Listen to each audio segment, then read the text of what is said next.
Okyalaba okwanjula n'embaga. Mukwana tulaba ku Delta TV webale nnyo webalire ddala okubeera ng'olonze Delta TV program okwanjula n'embaga buli Sunday sawa zibeera 11 mpaka emu ndi wano n'omwami n'omukyala ba Babirye Brenda. Babirye Brenda Ayafuse eyafuuse kagoga Brenda. Eyafuusani Ayafuse Miss Kagoga Mrs. Kagoga Rogers. Omubwati Omubwati. Only my Ssalongo. bannange muli mutya tweyagala muli otya ssebo neyagalira mu bbanga ejjanzi ako kapya oli otya Nalongo Ndi bulungi, otherwise I'm so happy, I'm so grateful for your services. Ndabika bulungi sibadde na stress ondabiridde for sure. By the time I found you, I got peace. Ndi smart, ka makeup checho, ka skin checho. I'm so happy, and at last even you come to my wedding reception, so I'm grateful. Webale nnyo, and I thank God for this day. Yes. It is a success. I know it is a very big success. Yeah. Kakati obaddawo ku kyaki ng'oli eri maaso ne bagamba wuuyo otunuddeko emabega saakubyeyo eriiso mbadde mwekakasa bagenda kujja era nabadde awo ne mulaba ng'asembera naye ng'obadde olowooza ki mu kaseera nga bakuba akayimba nga bw'ajja nabadde ngamba wuuyo ajja nga muli omutima mpulira nga gukuba nga gukuba ku supiidi. Ssanyu libadde lingi nnyo, twebaza Mukama nti olunaku luno lutuuse era olunaku luno tukozesa ejjinja limu okuba mayinja okukola ebintu bibiri. Olunaku luno nga 18 birthday ya mutabani waffe asooka, ekyokubiri lunaku lwa wedding yaffe, ate uncoincidentally lwaka kubeera birthday ya omukyala okitegedde ate y'embaga ya kagoga ye ine bantu ate nga muli baana beebusoga afunvuwale papa waifa ye amina okimanyi nti ajja kuzanga anniversary nga namwe mukuza iwe waawo. It is a memorable day. your wedding is a blessing. Yeah. Mukikoze mutya what planning mutya twakitandika mwaka guno nga gutandika okuva nga musumba waffe we yalangirira omwaka guno nga gwa Psalms 23 Mukama musumba waffe setagenga n'olwekyo tutambuliramu ekyo nedda omwaka guno tegujja tuyitako ne tuteeka mu program. However waliwo challenges ne tubeera nga baakubivaamu naye tulemerako.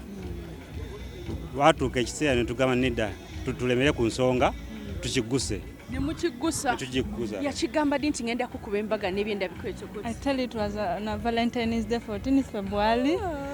Twali awo ng'oli romantic musawo namwe ebyalavu mubimanyi. Mwana wattu fe abasomesa love kubanga tukansolinga kati oba ng'omanyi okansolinga abalala wali nawe tuwe kansolinga. Wali ova ku duty Nkoye yalidde duty Nkoye ndimukulabira obaana tugenze kwebaga Nkoye. Honey, do you know what? I'm going to wedding on our boy's birthday. Wow. I was like, are you serious? I took it for granted, but insisted. Now we are going to start. And in August it became so serious. He wanted to wed me officially. Ani gwe wagamba okusooka nti bagenda kukuba? My twin sister. N'omugamba otya? Nemugamba yabingambye naye oba anyway tuseke mu maaso ga Mukama. Embaga eba stressinze temufaanana stress naka mubadde nga mujja naye nga muli so peaceful. Eba stressinzeemu. Stress yo sijaga nti tetugiina lwa nsonga Katonda gwe tusinza mulamu. Era buli kimu twakikola nga tumanyi kijja kutuukirira. Wawadde ekiseera n'olaba nti ekigambo ky'ensimbi nga kikaluba naye era Mukama n'atema ekkubo awatali kkubo. N'abantu batasuubira n'omukontakitinga n'omubuulira nti nawe nagamba ngenda kusuulirayo koki obuyambi nekyo kituzaamu amaanyi ekitegeeza Mukama tatulekulidde.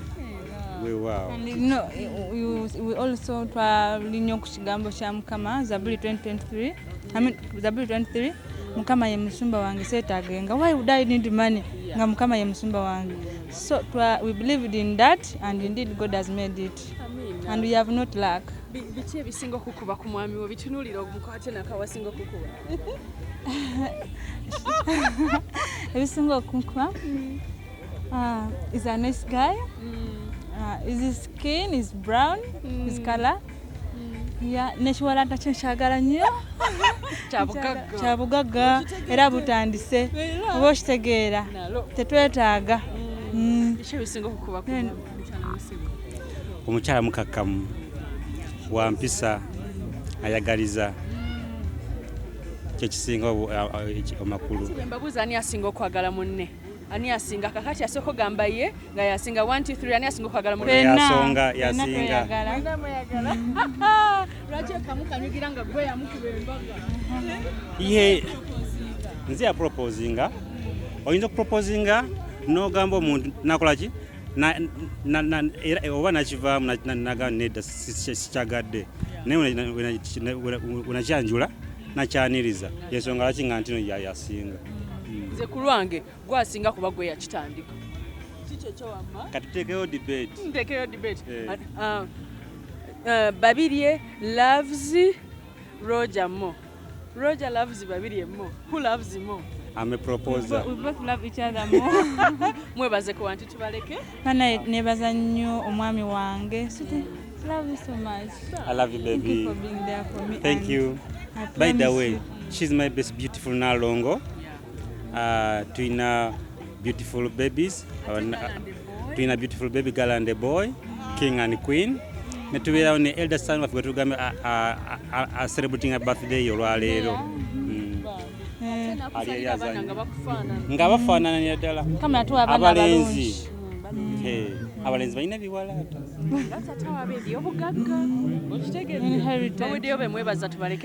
Twebaza nnyo bazadde baffe. Twebaza nnyo abatukwatiriddeko bonna bonna. Twebaza nnyo emikwano gyaffe gye tukola najjo. Na buli kisitse kinoomu okisiŋŋaanye magenda gaffe. We thank you so much. Our entourage. Mubaddewo. Bana nebaza service provider wange omulungi Sharita anyambazizza. Ankoze ko makeup. Icon. Mama mulungi. Kati baleke mweyagale mulumye eri abadde beeyogeza ku mbaga y'omusimanyi kyojja bayobiki. Mbuno. Bagambe. Bana Mukama abasaasire mbasabira namwe Mukama aba. Mbasabira namwe Mukama abawo obufumbo obulungi. Nze Roger yewani wa Brenda. Ssalongo kubona muwe erinnya eddala. Wow. Muyimbira akayimba kakuli ku mutima. Sweetheart wange. Kwagala nyonze kale mpulira mukwano gususeeko bambi buli we nkulaba mutima gwange gukubira kumukumu olusanyusanyu lwesalina ne luzingako zena nembeera ng'omwana simanyi oba ndikumanyiza amaaso kale omazeemu nnyo bambi embeera zo bambi nafukira kikeme olabayo buli kyokola eno munange gye mbamba nnyumirwa sikirabanko kino ng'omusajja talina kamogo nze kugwe sitana kuvuganya kwegamba nnyo kulowoozako mama buli bambeera ndowooza ku mukwano pulira fa remix wawaka tubaleke akako kagamba ki akange mwana wati nze simanyi kuyimba tofayo koogere nkogere Aziza Zioni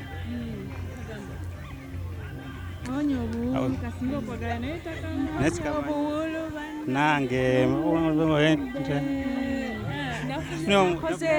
mukano kuma wenji tugene chorus wafunye wampisa wankuma wankuma haga yiyo mwiwe haga Oh my God. Thank you. I love you so much. Mwebale kwagira Sharitas by the world, and I wish you the best in your marriage. Amen. Gendo chisewa maka tufuneba mami. Mukwana tulaba ku Delta TV webale nnyo webalire ddala tukyagenda maaso ku mbaga ey'omwana mulenzi Rogers ng'agenda ne mukyala we Brenda. Brenda Babirye, Rogers kagoga. Yes. Bano bendi nabo be bamami be bangambye nti no bonna bamami be sibuuza nti no nti ani asindika bonna be bamami ate nga balungi ate nga banyumye wululululu mami sibyetano nyabo bulungi sibyetano. You're so smart. Thank you. How are you today? I'm fine. I can tell. And feeling good. I know. Yes. The way you're looking, Oh, the way you're thank smart, you. it Thank shows you. you're fine. In fact, you're finest. Thank you. How do you call Rogers? Rogers is my son. Firstborn, lastborn, middleborn? Middleborn. Okay. Yes. While he was growing up, what did you see in him? Did you see that he was going to be able to do such big things? Very good boy. Yes. Very active. Very strategic. He used to spoil things. He wasn't spoiling things. He wasn't spoiling things. But he used to put them together. He used to organize them. Yes. But he's also very active and very strategic. Yes. He's a person who looks very high. Yes. Well organized. Even up to today when he comes home, he can clean, he can cook, he makes chapati for me. He does a lot of work. He makes nice chapatis for you. Yes. So actually, when they came recently to tell me about the launch of this wedding, yes, this he lovely came with Brenda. And you know what? Brenda is mopping, Rogers is sweeping. After that, they went to the kitchen and made for us lunch. It is so good. And moreover, they are doctors. But at home, that one is put away. They are children. Yes. And you cannot know who is a boy, who is a girl. Yeah. They all do the work together. Yes. The first time he introduced Brenda to you, did you see that she was capable of being a very You good know what? The first day they brought, actually I was the first to see her than this mother. Yes, I was the first to see Brenda. They brought her home. I knew she is a very good girl. I knew she is going to make a good wife. I knew she is productive. I knew, you know, they keep telling me about their plans. And there are people who are not seeing now. They are seeing ahead. The first day, you know, somebody coming home and she's not even shy. She just goes to the kitchen like she has been with you. Until today, that is how Brenda behaves. So good. And moreover, she gave you twins. Even I want quadruplets. As long as he has potential. Why not? With God's plan, everything is possible. Yes. So I pray that you get another one, even 5, and shall look after them. Thank you so much. What advice can you give to them that they can rely on to keep their marriage forever and ever? The advice I can give Rogers, like the church said, Yes. that don't compare yourself with anybody. Yes. You have your own potential, Yes. and you have to work through that one. You should not compare. And 2, the advice I'm giving them, like the pastor said, they are going to honeymoon, and they should remain in honeymoon, meaning that every day should be honeymoon for them. Every day. Hi, honey. Should be honeymoon, and they should share their ideas. Where they go wrong, we are here. I am here for Rogers and Brenda. Yes. Okay, dear. Thank I love you so so much. much. Can you speak to mommy too? Mami tusaakogerako naawe. Mami sibyotano nyabo. Jeni nyabo. Omukolo ogulabye otya? Mulungi nnyo. Osanyuseemu. Nnyo. Okonyemu ka dansi. Nnyo. Akalulu. Kalulu. Yamaanyi. Rogers, mwana wakumeka. Yokusatu. Wakusatu. Oyagala kugamba ki leero? Kyoli. Nsanyuka, you know, just praising you very much for what you have done. Yes. Mambi, thank you so much. Okay, Thank you for raising him. Okay. Anything you want to tell him? Any advice to the couple? The couple. I want them to stay together. Yes. And they gave you Make- twins yeah. for Bazukuru. Yeah. You were judge of Bazukuru. Yeah. They bring you two, girl and a boy. Hallelujah. You are the best. I can see you happy. No. Let them continue staying with the people, having friends all the time. They are friendly. Yes. Thank you, Mommy. Okay. Can you dance for us a bit? Dance. Can you dance? I can dance, but the sickness. Kale tova ku Delta TV tukole nkwagala nnyo mukwano abagole baffe bakomawo tovaawo mukwano tulaba ku Delta TV tukole ndine mami eyazaala omulongo Babirye Brenda afuuse ensonga olunaku lwaleero Babirye ate ye Nalongo kakati ndine Nalongo original mama si kyekyo mami sibyetano nyabo lyotya mami embaga etambudde etya Mbaga etambudde bulungi. Owulira otya ng'olaba omwana wakikoze yasoma akuletedde omusajja yazaala abalongo byonna Mpulira bulungi era mpulira ssanyu. Neebaza Katonda byonna, soka kwebaza Katonda. Kubanga ye yakola byonna. Katonda yabikola. Kyenvudde mwebaza. kale nnyabo bako obubaka bw'obagamba obunaabakuuma mu maka gaabwe nnyabo Obuki? obubaka obunaakuuma abagole mu maka gaabwe Obubaka obunaakuuma abagole. Mbasibirira entanda. Nti abaana bange abalongo ate bwe bagalanda. Ku taata waabwe n'enze maama waabwe. Ku Ssalongo ne Nalongo. Be twakomerako twembi. Naye tuli basanyufu nnyo. Abaana bange abo ne bakuza mu mpisa. Abaana bange abo ne basomesa mu nnaku ey'ekitalo. Nabasomesa mu nnaku ey'ekitalo. Naye Katonda amwebaza.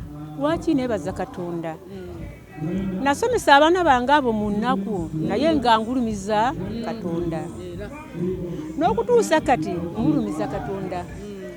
Ndi mukyala Mukatuliki. Ate ndi Mukatuliki ndi munajje. Ndi munajje. Wabikira Maria.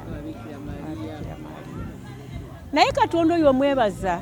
Bwe nakuza abaana bange mu nnaku nimbasomesa mu nnaku naye tiyandekulira tiyakola ki n'okutuusa kati kyenvudde mwebaza envudde mukowoolera ndi musanyufu ekitiibwa n'ettendo tukimuddiza. Amina mami katugende tulaba abagole baffe kubanga baddeyo omulundi ogwokubiri konamu akalulu k'ebusoga ku mbaga ya Evans Nkonemu akalulu naye olwo simanyi lusi muzira sigumanyi naye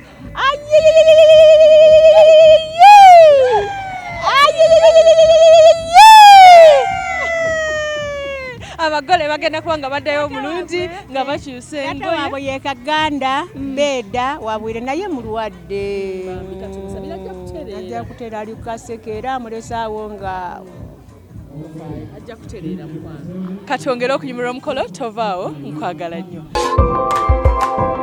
Okyalaba okwanjula n'embaga.